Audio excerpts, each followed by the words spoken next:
Oi gente, tudo bem? Eu sou a Ana Lu e eu li O Ministério da Felicidade Absoluta, da Arundhati Roy. Eu recebi essa prova antecipada da Companhia das Letras e eu confesso que eu nunca tinha ouvido falar dessa autora. E eu fui pesquisar sobre ela e fiquei chocada que eu nunca tinha ouvido falar sobre ela. Ela é uma escritora, novelista, romancista e ativista anti-globalização. Ela é indiana e ela foi a primeira pessoa indiana a ganhar o Man Booker Prize. Ela ganhou em 97 pelo seu livro O Deus das Pequenas Coisas, que é o seu livro mais famoso e que é a sua primeira novela. Depois de 20 anos afastada da ficção, ela chegou então com esse romance aqui, O Ministério da Felicidade Absoluta, sobre o qual a gente vai conversar um pouquinho hoje. Um primeiro comentário geral sobre o livro e sobre a escrita dela.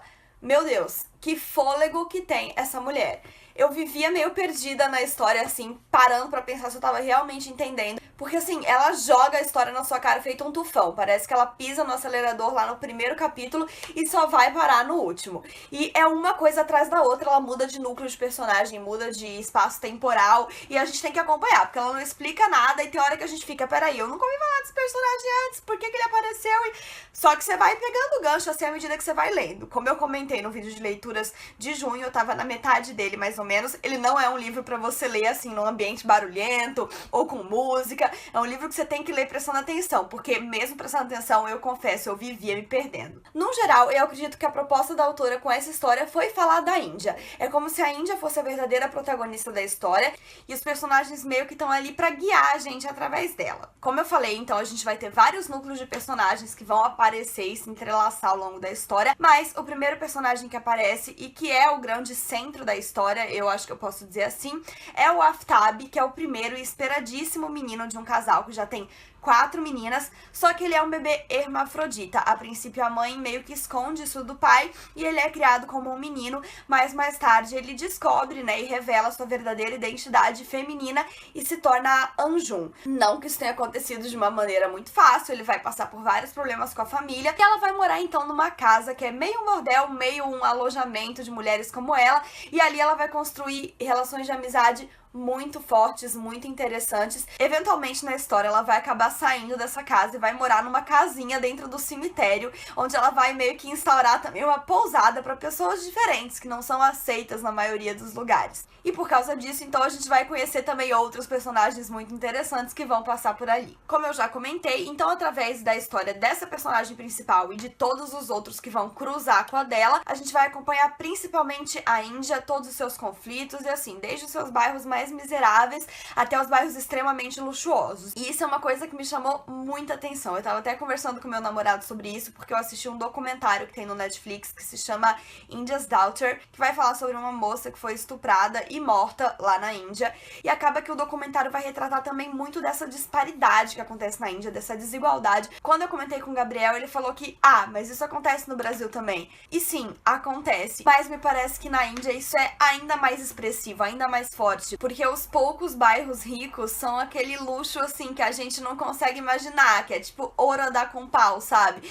E daí logo do outro lado tem gente caindo de fome e sendo completamente miserável. Não sei, posso estar sendo inocente de falar que não tem isso aqui, eu sei que tem.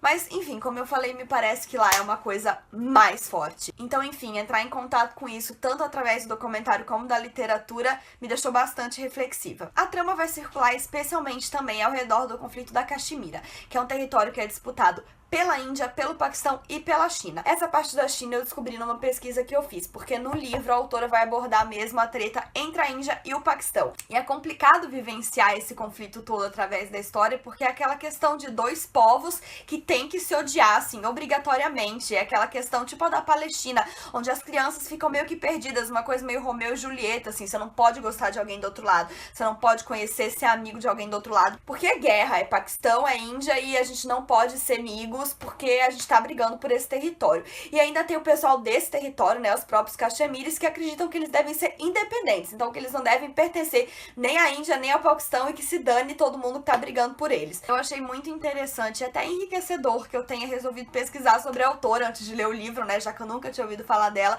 porque depois de descobrir um pouco sobre ela, eu consegui encontrar essas coisas no livro, principalmente sobre o posicionamento político dela, que é extremamente anti-globalização. Então eu percebia muito durante o decorrer da história esse desejo dela de manter a Índia como a própria Índia, com a sua cultura, com as suas tradições, sem ficar incorporando coisas que vêm de fora e que a princípio pareçam mais interessantes, né? Então ela é contra essa supervalorização da cultura alheia. E eu lembrei bastante de Bisco Roxo quando eu tava lendo, porque essa é uma problemática que aparece por lá também, mas meio que é o inverso. Quem quiser conferir também a resenha que eu fiz dessa obra, pode conferir aqui nos cards. Como um comentário final da minha relação com a leitura, eu não sei se eu particularmente tive muita química com o estilo de narrativa da autora.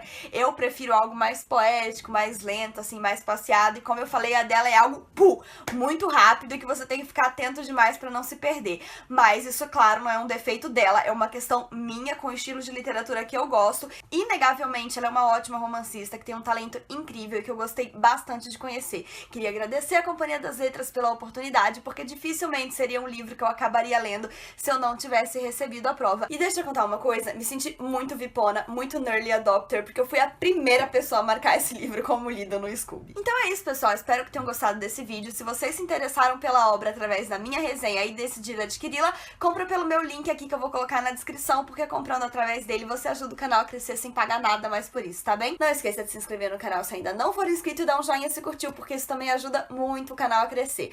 Um beijo e até a próxima. Tchau!